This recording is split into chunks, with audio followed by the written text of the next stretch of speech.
we take these things, we pass them on to our town attorney.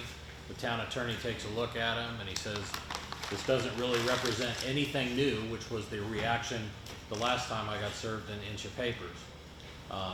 This is just them filing again, claiming 50 different ways in Latin why they feel that their telephone pole should not be taxed.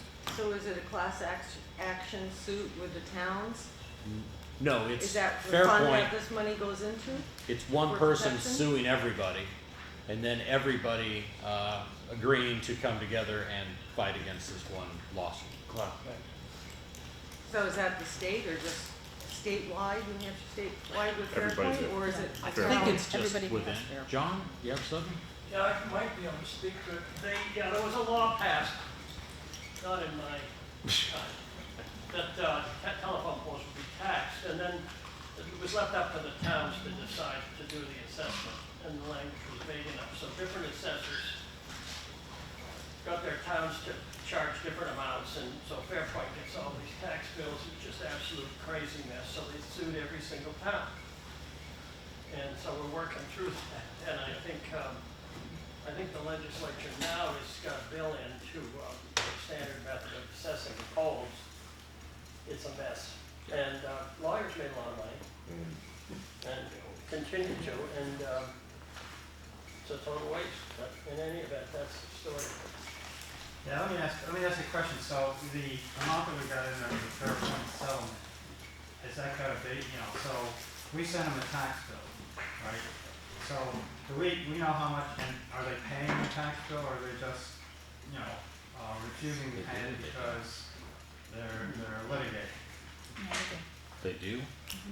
I guess they do pay it. Yes. Okay, so is this $10,000 number? So suppose Fairpoint wins. I mean, has anybody looked at what's our exposure if Fairpoint wins? What does that mean? That's a question I've asked, and I have not got a clear answer. Well, Matt, somebody do you somebody mean- must be able to assess that. Well, it depends what the So this is how it works. tax bill somewhere. Right. After you file your MS1 report, then the assessors who we have Comerford, Nieder, and Perkins work with our town attorney, which is Sean Tangway on this account, and then they reevaluate how much they think, and it's only a guess as far as what the lawsuits will be. And then from there, they give us an idea. So we went from 5,000 and we upped it to 10,000 based on what the assessors and the lawyers had come up with the worth that we have and the number of polls that we have and what's being taxed. Half price, whole price, I mean, all of them are very different. So this is where, this number is just a ballpark. So, But that's based on, if they win the case, it goes, how long is it goes back to some point where we first started taxing them and they dispute. Alright, so we know what we've collected in taxes from. Yeah, I think that's the question. What do we bill Fairpoint for tax on telephone poles and equipment now? What's their bill? What do they pay? We could maybe have that answer. yeah, we would have to ask Tricia and Gloria for all their tax Yeah, information. it must be, Yeah. there's a bill Yeah. that reflects this answer. Yeah, Because yeah, it's one thing, if you've got much larger exposure. Yeah, I have no idea. I have no idea either. but- Yeah, and I really do think this is a question for the tax collector, not for, Right. I hate to say not for the selectmen. What our job is to, in my opinion, is to listen to our attorneys who are working with our assessors and Well, take their it's- advice. Look, it's your job to make sure that we have some basis for Sure. what number is in there. That's what the And what's the, Yeah. So to me, it would say how much have we been charging them, and then 100% case is they get all their money back because they win the case. Yep. So that's and I don't know if there's interest attached to that or what, but we gotta understand what our exposure is on that case and As of decide right now, that that's person. what we have, yeah. Understand. And it would probably be good for the selectmen to have a meeting with the assessors and the attorneys about this issue specifically. We take their feedback. Well, yeah, Yeah. at least to be able to put some kind of a reasonable assessment on, Right. And I've asked that same question. Is this $1,000 issue? Yeah. Is this $100,000 issue? Glenn, speak up. Don't say you just told me. Well, I also go because I land in a business in Akron too, but Akron actually set aside $45,000. And they set it aside in And that's great. unassigned, no, it's in an unassigned fund balance. It's part of it that's actually designated for that. In case we lose them Correct. and have to reimburse them for old years ago. Yeah, well, there's a huge difference now between 10,000 Well, that's, I've asked this question too, and I've never really gotten a straight answer. And I've kind of compared to what Akron is doing, just because I go to a lot of their meetings too. Yeah. And that's what they do. But Do this- they have an answer? Or they don't know either?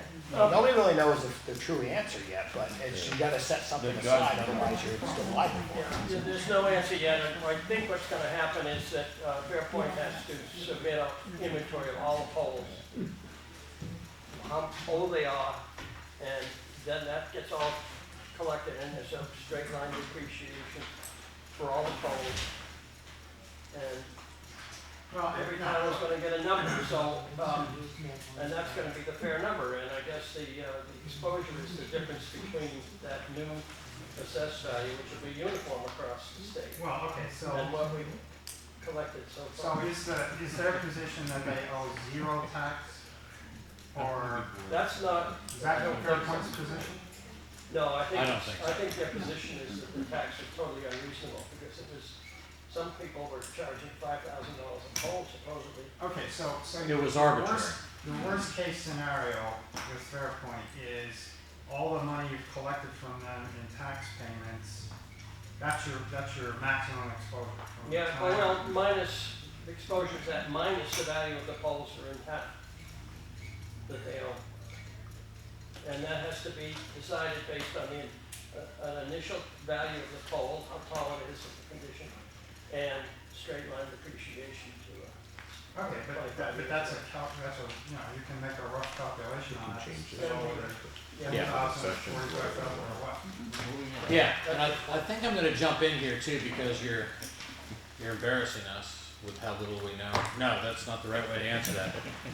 But it's true, we don't have all the answers on this Fairpoint thing, and I think if you went to Akron, they'd probably tell you they didn't either, but they're taking a completely different approach Absolutely, yeah. to dealing with it, and maybe that way is right, maybe you guys feel that that's the right way to go. And once the selectmen submit their budget, then that's what we go into the deliberative session with. And at the deliberative session, if someone feels strongly, and they do some research, and they say, you know what, we should be putting 30,000 aside, or we should be doing this or that, that's the place where you guys can do that. Well, hey, Look, look, here's a different way to look at this. What's the basis of the $10,000 number that you got in there? You just The pulled $10,000 recommendation out of of our attorney and Okay. working with our assessor. To Okay, be so clear, I think that $10,000 we're talking about is paying attorneys, it's not contributing most to the likely. settlement. Yeah. That's true, yeah. Is that right? so, So we're talking about two different things. Well, no, there's a legal- Yeah, I thought this was going towards Hang the on, settlement. there's a legal expense line. So there. why did zero go out? In that line. it- Because they didn't sell. Because they didn't settle. So it's just when it So settles. when this The settles, $10,000, the way we have it settled. were told to do this was in case they settled this year. Oh, it is?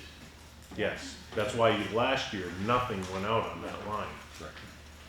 would it not be helpful to know how much Fairpoint actually pays in the telephone pole tax It every would, year to yes. Alstead? Yep. It would make And we're gonna everyone ask. more informed, and that would give you more of an idea of what your liability is gonna be if there is gonna be a Yep. settlement.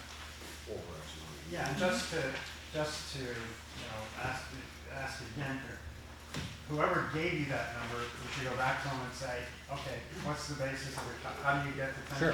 What's that based on?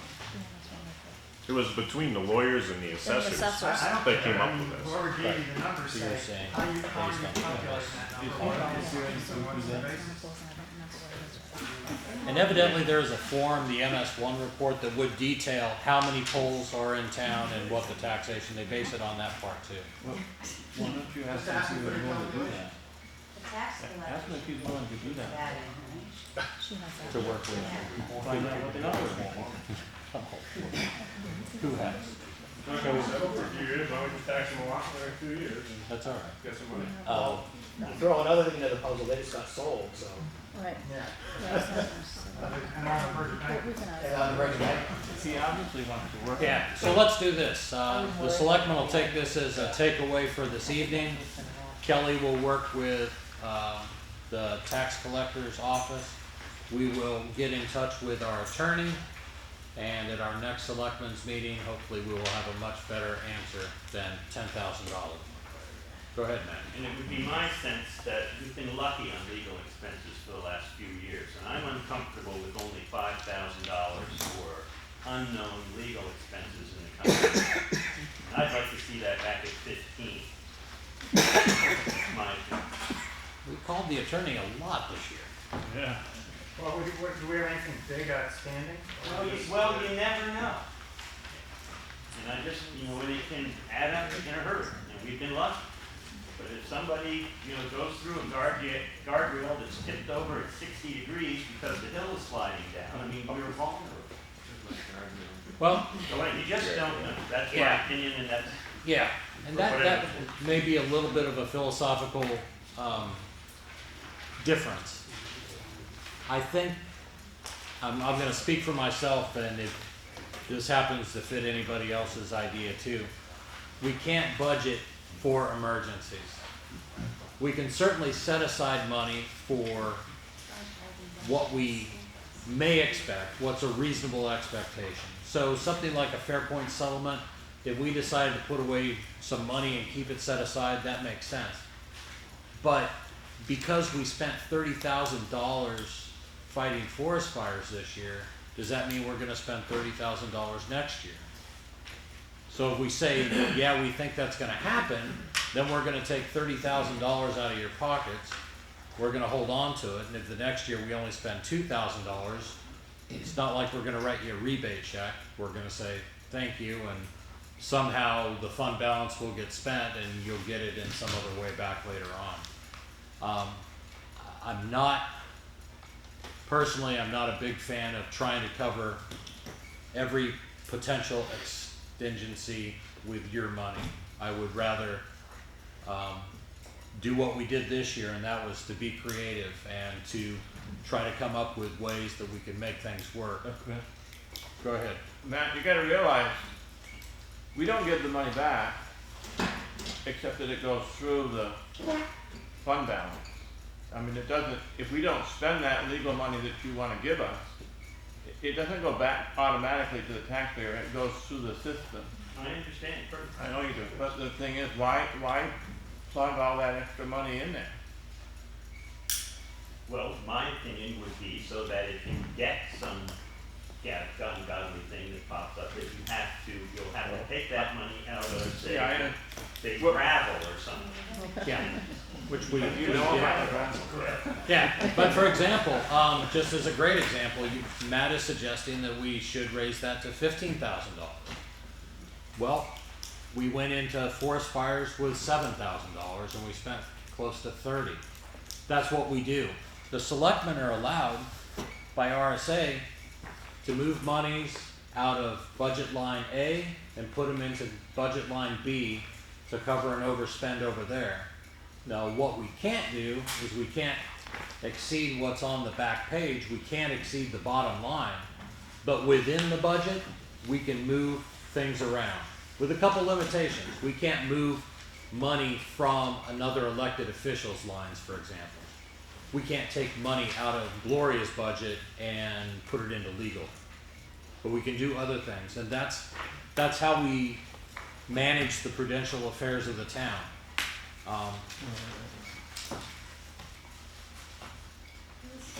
Yes? Is there such a thing as an undesignated rainy day fund?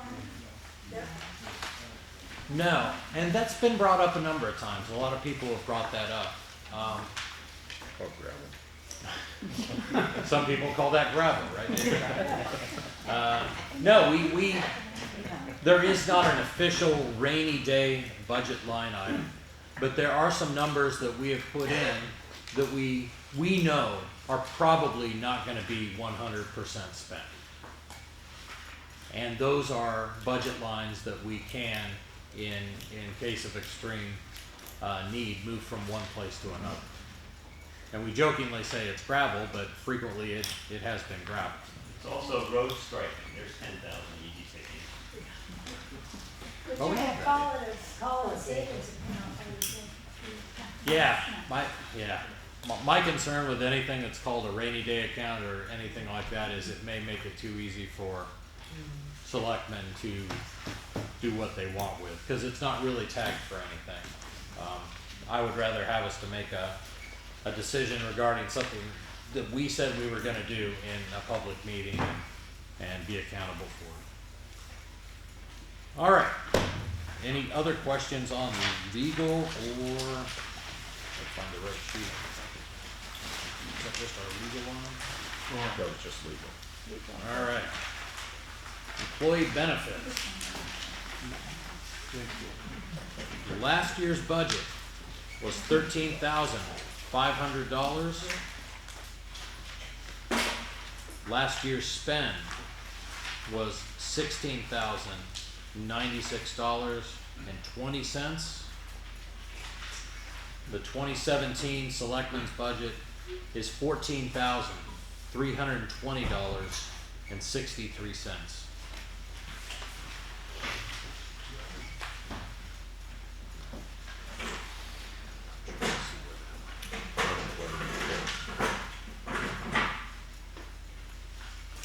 So, excuse me, are they gonna reduce our unemployment insurance rate from last year to this year, or? We have had an ongoing credit, as Linda explained it to me, so from now on, our rate will be more even. That's why there have been some, Last year, Unemployment insurance, that's What? from Primex. Glenn, last year the budget was only 500. Now we want 926.20. right, but we spent 14, Exactly. Right. and now we're asking 9, but we're gonna spend 14 again this year? We hope not. I mean, these numbers come from Primex when they send out the reports. We plug in our numbers, so. Yeah. So you don't pay the unemployment to the state of New Hampshire like us, people that have normal employees? Yep, we put, It's, yep, that's a rate that you pay, not the Primex though. Is it through Primex? it's through Primex though. Oh. Yep. So yes, we do have a slight increase in the budget over last year. We do expect the spend to be a couple $1,000s less than it was last year. Refresh my memory, Primex is a municipal pool, separate from the state. Yes. Right. So the town of Alstead doesn't go to Alstead for its insurance. We go to Primex, which works with municipalities all over the state to pool the insurance together and hopefully get a better rate. I thought that was just property, plant, and equipment, not unemployment, but is that? I thought unemployment stuff was handled directly by the state, I mean, that was my impression. That's all the way through the state, yeah. That all went through the state, so that's distinctly different. Oh, yeah. I get everything from Primex. Okay. So Chris, Go ahead. I noticed that you have $1 on the health insurance, FIC. That's all split into the departments now, so there doesn't need to be $1 on any of those, Probably. right? But this is where we kept going back to Kelly. Regardless of what it says, regardless Oh, of you how wanted silly the it is, $1 put a in dollar on in it, no it. matter what, okay. Yep. And again, we could rob that dollar and put that $1 somewhere else if we needed to. It can all be moved around within the budget. Any other questions regarding employee benefits? And the reason this number is very small, like if you were to compare it to the 2014, a couple of years ago, was this a suggestion of the budget committee at the time? Or was it the selectmen? The idea to split the benefits and things like that out into individual budgets, was that? Selectmen. Yeah. Yeah, that was in the continuing effort to make the lines mean something more specific. Yeah. Have to forecast with more precision. Yeah. You still So- have the power to move stuff around if you have to, but we wanted the lines to actually reflect reality. Right. So if you can imagine, seeing a big, huge number under employee benefits and not realizing where those benefits actually go, as we get into individual, and we've seen that in other lines already, but as we get into, you know, police, for example, you will see their actual FICA and their health insurance and the retirement costs there. The same way for highway department or for anybody else. We think it makes more sense, and we think it's a truer picture of what we're actually spending in particular departments. Any other questions on that? And like I said, that started before this select board. It's been going on for some time. And that's also one of those areas where we continue to find like little glitches that don't make sense. We fix them and we move on. Any other questions on employee benefits? All right. Planning and zoning. Last year's budget, 2016 budget, was $7,529. The 2016 actual budget, actual spend, excuse me, was $7,197.39. The selectmen's budget for 2017 is $7,551. And to account for that very small increase, I think it may have been in planning board and zoning board publications. They're getting a subscription to something that's beneficial for them. We didn't have money budgeted for them last year, and they spent that. So that's, I think, the only place I see an increase, other than those $1 increases that we talked about. Does anybody have any questions regarding that? Very good. General government. This is where Warren Brook is. All right. So last year's budget was $90,470. I'm going to preface this by saying there's some things in here that skewed this number. Last year's spend was $285,993.03. We went over just a little bit. The 2017 budget is $117,417. What skews this number and why this made last year look like we were about $201,165 high was the Warren Brook project. When we do a project like that, the people that do it need somebody to bill. They bill us. We in turn are reimbursed for those funds by all the various entities that contributed to the Warren Brook project. Some of that was Loose Plates money. Some of that was Alstead Conservation Commission money, I believe. Who else was involved in that? Anybody? Fish and game. Fish and game? Excuse me. There were a number of different funds that all contributed to get that project completed. That's why it looks like this is high. And that's why it looks like our end of year spend for the whole town was high. Those get corrected through the auditing process. As those funds are available, they will get credited against last year's budget. Other areas where general government increased, there's one in particular I want to talk about. And where is it? Maintenance and repairs. Yes, thank you. Building, maintenance, and repairs goes from $12,000 budgeted last year to $40,909 this year. We all realize that there are a lot of issues with a lot of town buildings that need to be repaired. John has come to us about this very building. And maybe you can illustrate again how exactly this air handling system works? Well, I could just really quickly, there's two blowers out there. One is for the fire station side, one's for this side. The one for the fire station side has about an 8 by 16-inch suction out of the fire station, which is tiny compared to the blower. The air has to go in there about 20 miles an hour. And so much so that when there were meetings here, when the fire station called for heat, the thing would be whistling. So a hole was cut in the air intake, and that actually takes air from this building, heats it and puts it in the library.